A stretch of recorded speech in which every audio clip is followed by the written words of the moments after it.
Hindi na ako naghintay na yayain mo pumasok. Hindi naman natin kailangang magbulahan eh. Alam naman nating sa asawa ko ang bahay na ito.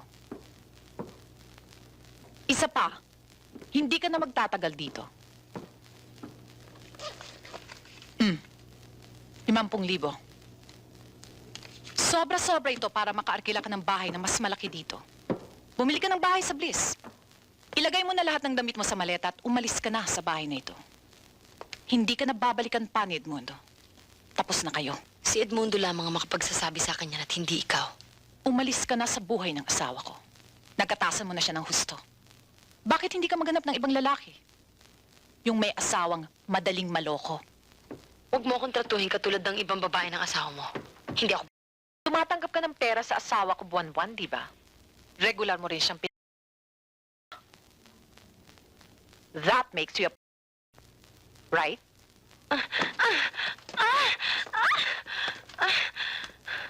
Binabalaan kita. Pag hindi ka lumayo sa asawa ko, pabubuhusan kita ng... Ipare...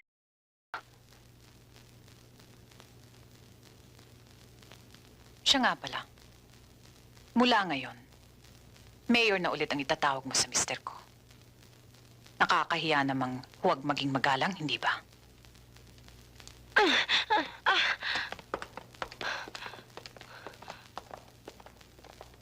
Iniwan kong pelikula ng dahil sa'yo. Pati pamilya ko na skandalo ng dahil sa akin.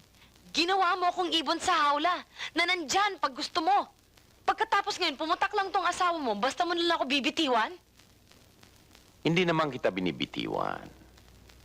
Ayaw kong mawala ka sa akin, Rachel. Kaya lang, importante sa akin ang eleksyong ito. Lolokohin lang natin sila.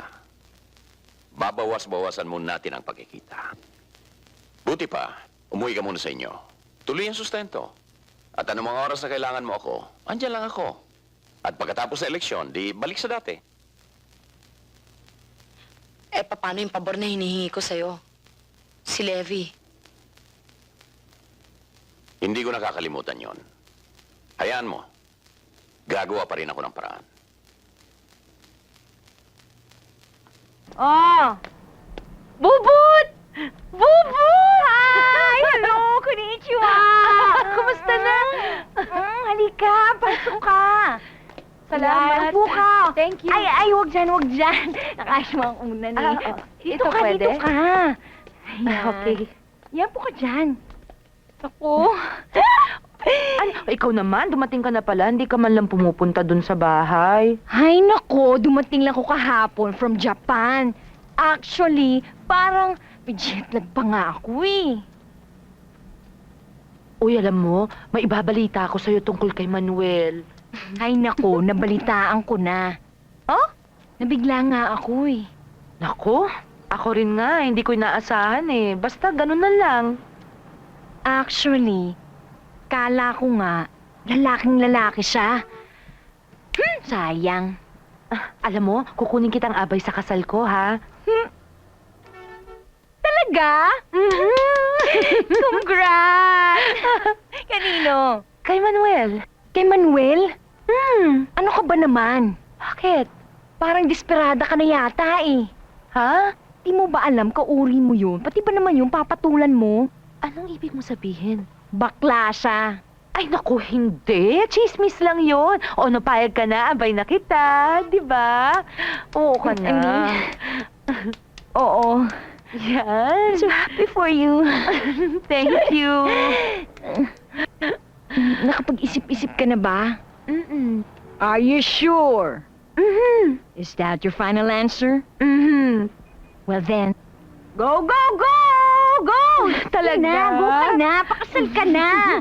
By all means of transportation, pakasal ka. Pakasal kayong lahat. Mo yon? O sige na nga, ito na nga, sige Uy, na. thank you. Pero I'm so happy for you. Uy, Pagkain ng hapon yan. talaga galing Japan to? Hindi, ano lang, sa Mega Mall, binili ko yan. Sige. Thank you talaga. Sige, mag-iingat ka. Bukod. Sige, go, go, Thank go! you, ha? Thank you talaga. Kita tayo, abay kita. Shit. Tsaka alam mo kung anong kulang sa'yo, Hana. Hmm, Inspirasyon. Kapangahasan. ano? Disiplina rin naman ang pagsusulat ng musika eh. Kaya lang, disiplina ng puso. Pag nag-umpisa ka na sa isang melodiya, hindi mo alam kung paano mo tatapusin yun eh. Pero, sigurado sa kung saan liligaya ang puso mo. Ma'am, ito na ho yung picture nyo. Ah, Okay ah. ito. Ako na. Hindi ako na. Ako na. Magkano? 35 lang ho. 35. Ah, Thank you. Tingin? Okay ah. Pero ako magtatago. Sige.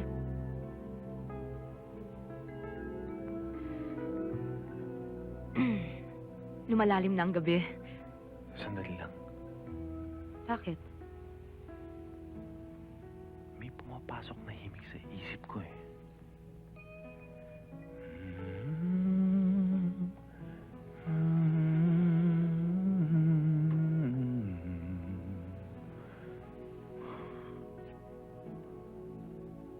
Balang araw, tatapusin ko rin yan.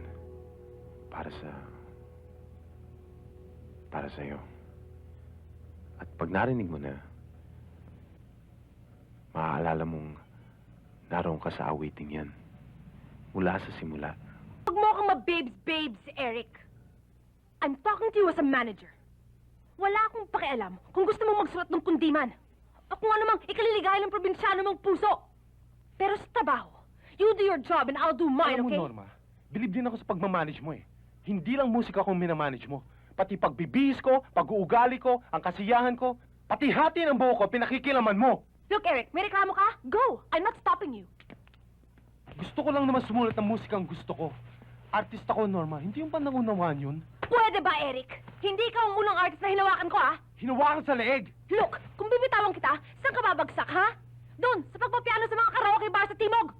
Kung sa bagay, nung una kitang makilala, doon ka naman patungo, eh.